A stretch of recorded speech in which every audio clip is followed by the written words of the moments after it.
buru-buru ikan lele. Assalamualaikum le. Halo semua, aku Sarah Ladio. Alhamdulillah kita udah sampai di video ke-10, video panjang ke-10 dalam channel ini. Belum termasuk video short ya. Nah le, kalian sebelum sampai di video ini pasti udah banyak nonton video-video lain yang selewaran tentang Israel versus Iran ya kan. Nah di video ini cukup berbeda karena yang akan aku bahas adalah Iran dengan mental bangsa Persia. Bangsa yang tercatat sebagai salah satu bangsa terkuat dan tak terkalahkan pada masanya. Bahkan ekspansi perluasan wilayah yang pernah mereka lakukan hampir menguasai separuh dari wilayah bumi. Apakah mental ini masih melekat dalam diri masyarakat Iran di abad ini?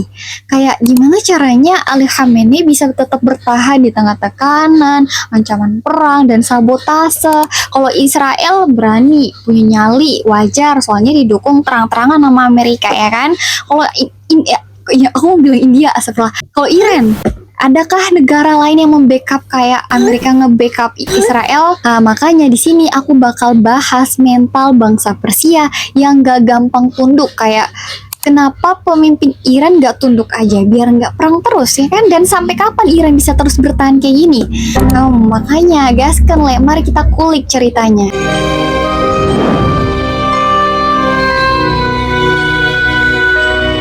Jadi le, tokoh yang akan aku bahas kali ini adalah Ali Khamenei atau nama lengkapnya As-Sayyid Syarif Ali Husseini Khamenei Al-Husaini. Ia lahir dari keluarga ulama le pada tanggal 17 Juli 1939 di kota Masjid, sebuah kota yang dianggap sebagai kota paling suci di Iran. Ali Khamenei adalah anak kedua dari 8 bersaudara. Ayahnya bernama Sayyid Javad Khamenei dan ibunya bernama Khadijah Mirdamadi. Ketika memasuki usia dewasa le, kala itu Ali Khamenei menikah dengan seorang wanita bernama Mansoureh Khojaste Bakhrzadeh. Mohon maaf ya kalau ada yang salah dalam pengucapannya. Nah, dari pernikahan ini mereka dikaruniai 6 orang anak. Tahu nggak le, jabatan Ali Khamenei apa? Ia merupakan panglima tertinggi militer di Iran. Artinya dialah yang punya wewenang penuh atas angkatan darat, angkatan laut, angkatan udara, dan dia jugalah yang memiliki hak untuk memutuskan mau perang atau mau damai.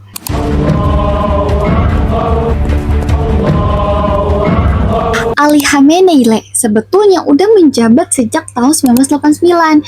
Di Iran sendiri sebenarnya mereka tuh punya presiden juga bernama Masoud Pezeshkian. Ini presiden ke-9 di negara itu.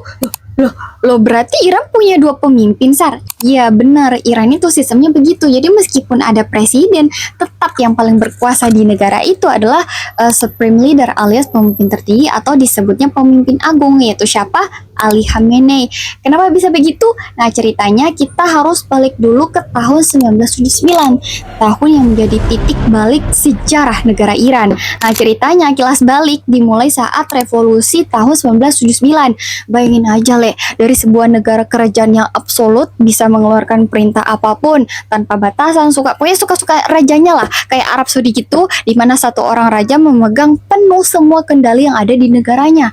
Tiba-tiba dalam hitungan bulan aja rakyat bangkit, syah atau raja di masa itu digulingkan, dan sejarah Iran berubah selamanya.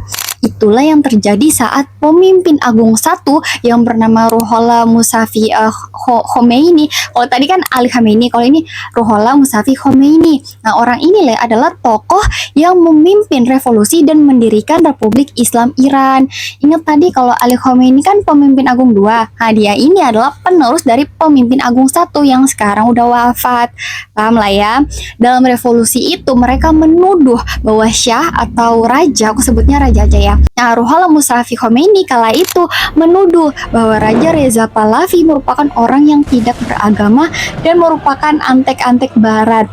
Jadi dulu saat Iran masih berbentuk sistem monarki atau kerajaan ya. Nah, Iran, Amerika, dan Israel temenan, friendship mereka itu. Tapi ya gitu, saat itu banyak rakyat yang gak suka dengan kepemimpinan raja ini karena ya tadi dianggap otoriter, terlalu pro barat lah, pemikirannya tuh sekuler banget. Sekuler di sini maksudnya Raja Reza Pahlavi ini pengen ngejadiin Iran sebagai negara maju kayak negara-negara barat dengan gaya hidup modern, pembangunan besar-besaran, dan menganggap agama itu ya urusan pribadi aja, nggak usah dibawa-bawa ke politik. Bahkan bagi raja, agama itu dianggap kuno, ketinggalan zaman, dan bikin rakyat nggak maju, sulit maju. Dulu, para ulama sering dipandang sebagai penghalang kemajuan. Makanya tuh banyak tokoh agama yang dibatasi ruang geraknya, dibungkam, bahkan dipenjara dan diasingkan. Termasuk salah satu orang yang paling sering diacap mengganggu waktu itu, siapa lagi kalau bukan Ali Khamenei. Singkat cerita, saat revolusi itu mereka pun berhasil memimpin massa. Suara rakyat meledak, jalan-jalan penuh demonstran, dan hasil akhirnya Iran berubah menjadi Republik Islam dengan status pemimpin agung berada di puncak kekuasaan. Sejak saat itu, sebagai pemegang kekuasaan tertinggi, Ruhollah Musafi Khomeini langsung memutuskan semua urusan yang berhubungan dengan Israel dan Amerika. Udah cukup, gak ada lagi, udah selesai, putus hubungannya. Nah, di Iran, ucapan Ali Khamenei adalah mutlak. Kayak dia ngomong A, semua harus A. Gak boleh ada komplain-komplain apa itu kritik-kritik. Gak ada. Ia dianggap sebagai otoritas politik paling kuat, bahkan lebih kuat daripada presiden negara itu sendiri. Keren banget gak sih mentalnya? Ternyata dari nenek moyang mereka mentalnya udah begitu dari ribuan tahun yang lalu. Siapa leluhur mereka? Bangsa Persia. Jadi gini, sebelum dunia mengenal Iran, selama ribuan tahun wilayah ini udah dikenal sebagai Persia, negeri dengan sejarah yang panjang, penuh peradaban kuno, kerajaan-kerajaan besar, dan tokoh-tokoh legendaris. Mulai dari kerajaan Achaemenid, zaman Cyrus the Great, sampai Raja Darius yang dulunya wilayah kekuasaannya membentang dari India sampai Mesir, bahkan ke sebagian Eropa. Budaya Persia itu kuat banget, Bahasa, sastra, seni, arsitektur, bahkan pola pikir masyarakatnya hari ini masih banyak yang diwarisi dari kebesaran Persia kuno. Dan uniknya, meski sekarang nama negara mereka adalah Republik Islam Iran, tapi identitas sebagai bangsa Persia masih tetap melekat erat di hati mereka, di hati banyak rakyatnya. Mereka bangga banget dengan sejarahnya, sampai-sampai kadang dalam pidato-pidato resmi pemerintah Iran sering menyelipkan narasi tentang kejayaan Persia masa lalu untuk membangkitkan rasa nasionalisme rakyatnya.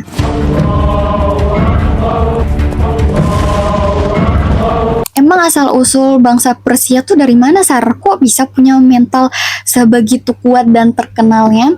Jadi, mereka ini sebenarnya adalah keturunan dari ras Arya, sebuah ras yang dulunya hidup di daerah super kering, gersang, tandus, tumbuh-tumbuhan. Di sana tuh nggak bisa hidup, namanya manusia pasti membutuhkan yang namanya sumber daya alam, ya kan? Karena dirasa, wah nggak bisa nih tinggal di sini lebih lama, mau makan apa keluarga saya? Akhirnya mereka pun melakukan ekspansi wilayah, pergi tuh merantau jauh-jauh, nyari tanah yang lebih subur, nyari tempat baru untuk bertahan hidup. Dan ekspansinya bukan kaleng-kaleng, Semakin lama mereka semakin agresif, makin jauh, makin luas, sampai akhirnya menjadi bangsa yang dikenal maju di masanya. Seiring berjalannya waktu, semakin jauh mereka melangkah, semakin kuat pula mereka dalam taktik perang, strategi politik, dan pengelolaan wilayah baru. Pelan-pelan dari sekedar bangsa pengembara, mereka tumbuh menjadi salah satu bangsa yang paling ditakuti dan paling berpengaruh. Hampir separuh penduduk bumi zaman dulu, berada di bawah kekuasaan bangsa Persia. Wilayah kekuasaan Persia kuno sebetulnya gak cuman Iran doang, tapi juga meliputi Pakistan, Irak, Afghanistan, Suriah, wilayah pecahan Uni Soviet, dan negara-negara Balkan. Bahkan perang itu udah jadi gaya hidup, karena buat mereka ini adalah satu-satunya cara kami untuk bertahan hidup. Makanya gak heran kalau sampai sekarang bangsa Persia selalu dikenal dengan karakter keras, gigih, dan pantang mundur. Untuk agamanya sendiri, dari zaman Persia kuno sampai sekarang 2025, agama-agama yang pernah dianut bangsa tersebut diantaranya adalah sebelum zaman prasejarah, bangsa Persia menganut keyakinan primitif, kepercayaan animistik, politeistik, kayak yang berkaitan dengan alam, dewa-dewi, persembahan hewan, dan lain-lain. Terus di zaman Persia kuno, beberapa agama yang muncul ada Mitraisme, Zoroastrianisme, Anahitaisme, Zurfanisme, Mazdakisme, Manicheisme, dan Buddhisme. Nah, setelah itu semua baru muncullah agama Syiah yang sekarang menjadi mayoritas agama terbesar di negara Iran. Ada Islam Sunni dan Kristen juga, tapi nggak banyak. Nah, di masa modern ini, sebenarnya masih ada tahu aliran-aliran baru kayak Babisme, Bahai, dan beberapa kepercayaan minoritas kayak Yarsani, Mandaya, Sikh, dan Zuz.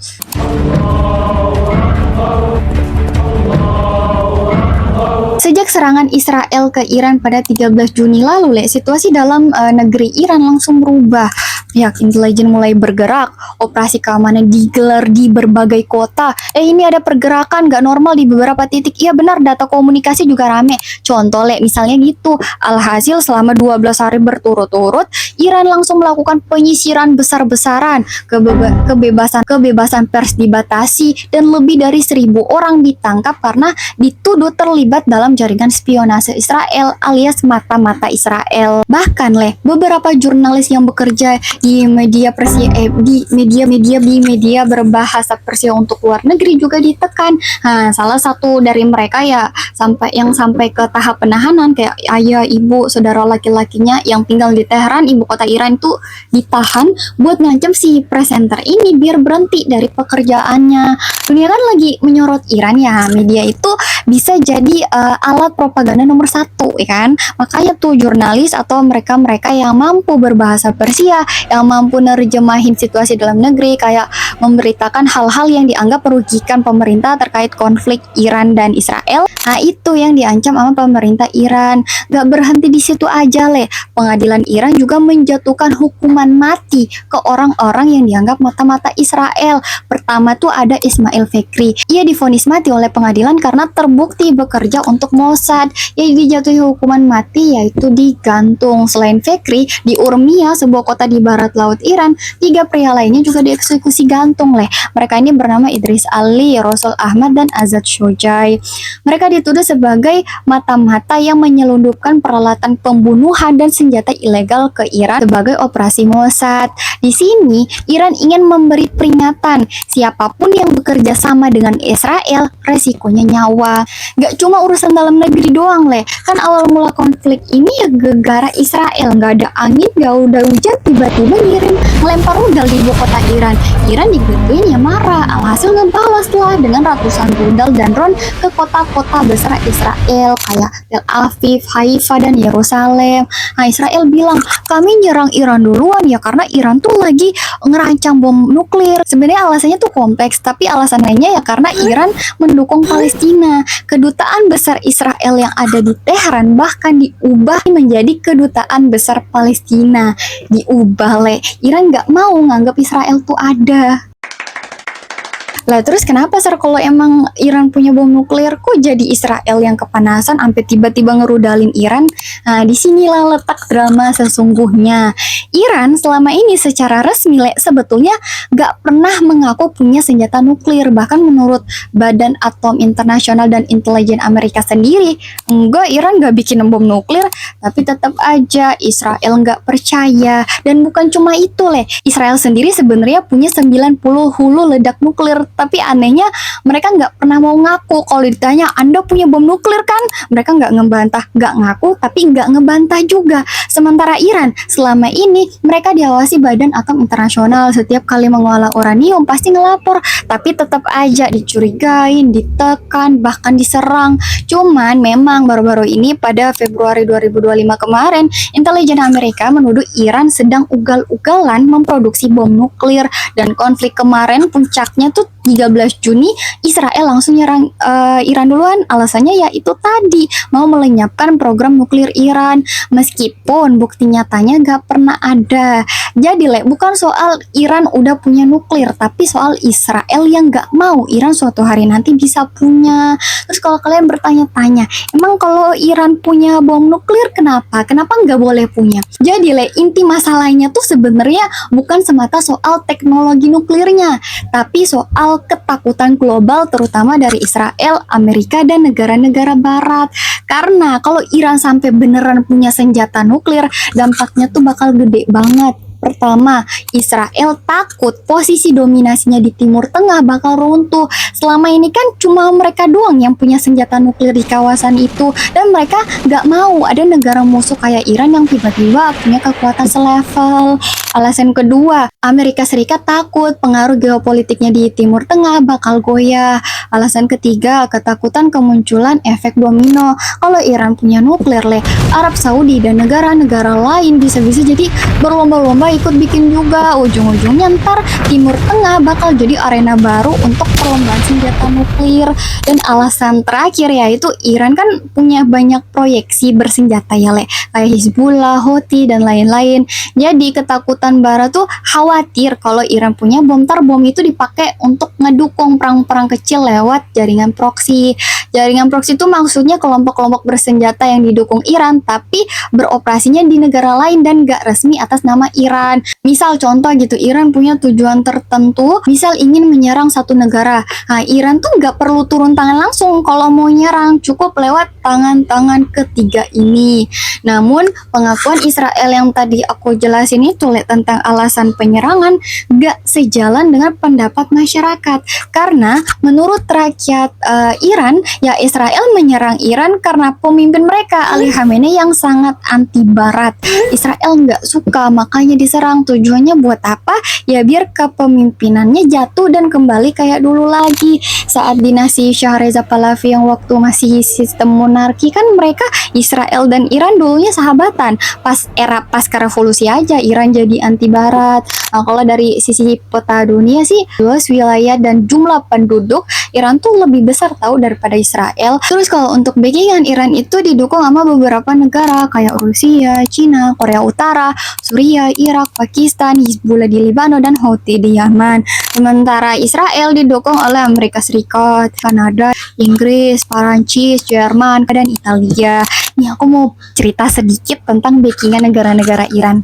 Tahu gak 8 jam setelah Israel menyerang Iran di hari pertama tanggal 13 Juni, usai 8 jam serangan rudal pertama, bantuan pertama datang dari negara siapa?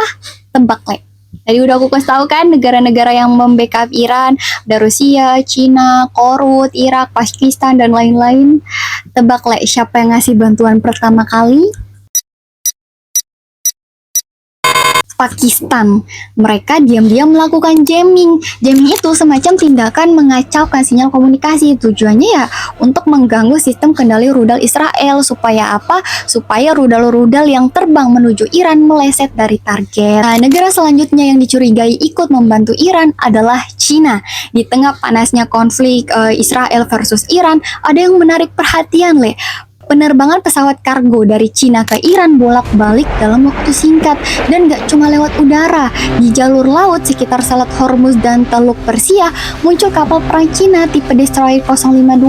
Hal itu diduga sebagai bantuan diam-diam yang diberikan oleh negara itu. Nah, kapal tersebut diyakini sedang mengawasi jalur logistik senjata menuju pelabuhan-pelabuhan selatan Iran. Meskipun begitu, sejauh ini pihak Cina belum ngasih keterangan apapun, gak sefrontal kayak Amerika yang terang-terangan ngebantu Israel. Cina mainnya senyap, diam-diam menghanyutkan gitu, tiba-tiba duar aja. Nah, konflik dua negara ini Israel versus Iran semakin panas karena si Donald Trump yang notabene-nya merupakan presiden Amerika Serikat tiba-tiba join ikut menyerang Iran dengan menghancurkan 3 fasilitas nuklir negara itu, yakni Fordow, Natanz, dan juga Isfahan. Iran digituin gak terima dong. Ia pun membalas dengan menyerang pangkalan militer Amerika Serikat di Qatar.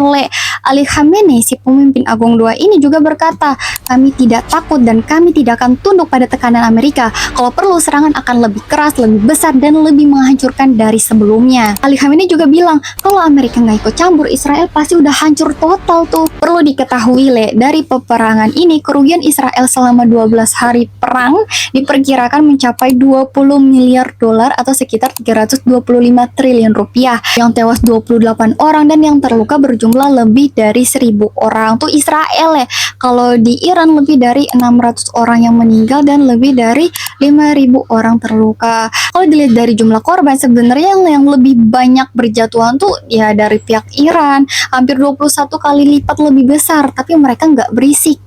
Itulah makanya strategi atau sikap yang diambil oleh Ali Khamenei, salah satunya yang udah aku singgung tadi, membatasi media pers. Kenapa?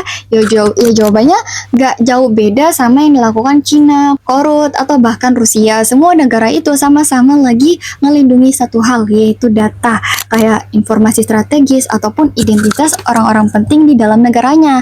Sejarah udah ngajarin kalau terlalu longgar bisa jadi bumerang. Iran sendiri udah ngerasain ilmuwan nuklir mereka, Mohsen Fakhrizadeh dibunuh di tengah jalan, ditembak di depan umum, Le. Dan itu nggak cuma sekali, beberapa ilmuwan nuklir Iran lainnya juga jadi target operasi pembunuhan yang diduga kuat dilakukan agen-agen intelijen asing. Dan Iran sadar banget media bisa jadi alat untuk ngebocorin lokasi, jadwal, bahkan identitas orang-orang penting, termasuk para ilmuwan dan para insinyur.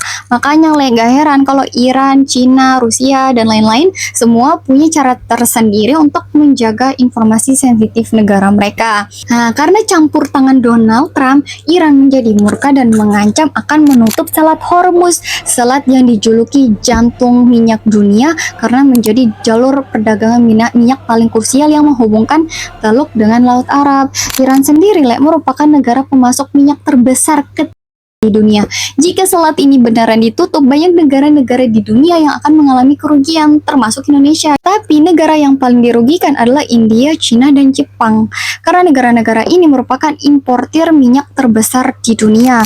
Kayak India tuh lebih dari 60% kebutuhan minyaknya dari Timur Tengah yang lewatin Selat Hormuz. Terus ada Cina, hampir 45%. Kalau jalur perdagangan ini ditutup, bisa-bisa Cina akan mengalami krisis yang dapat berdampak besar ke sistem ekonomi mereka. Dan terakhir tuh ada Jepang, memiliki 90% pemasukan minyak. Dampaknya bisa berisiko mengalami pemadaman listrik nasional. Dari semua konflik ini kita bisa melihat satu pola lama yang terus berulang, bahwa dalam setiap perang selalu ada pihak yang tampil sebagai korban sambil memainkan narasi seolah-olah paling teraniaya. Ada juga yang tampil gagah, sibuk mendikte siapa yang salah, siapa yang benar, membusungkan dada, menunjukkan siapa yang paling berkuasa di panggung dunia. Lalu di sudut lain ada yang memilih diam, bergerak tanpa suara, membantu tapi tanpa ingin disorot. Semua dengan tujuan dan kepentingannya sendiri. Sementara itu di tengah semua permainan ini, yang paling banyak menanggung akibat tetap rakyat biasa yang harus hidup di bawah bayang-bayang rudal dan ancaman mata-mata. Dan di kasus Iran kita lihat jelas bagaimana sebuah negara memilih untuk tidak tunduk meski dibungkam, diserang, bahkan difitnah di mata dunia. Bagi mereka ini bukan sekedar soal politik, tapi soal harga diri sebagai bangsa yang gak pernah mau tunduk di hadapan tekanan asing. Sekian dari ceritanya, Le. Semoga video ini bisa informatif dan menambah wawasan buat kita semua. Jika kalian suka video ini atau ada yang kurang gitu ya, aku welcome banget untuk segala saran dan kritiknya. Jika kalian punya topik menarik untuk dibahas, komen aja ya, Le. Nanti aku list dulu. Dah, assalamualaikum.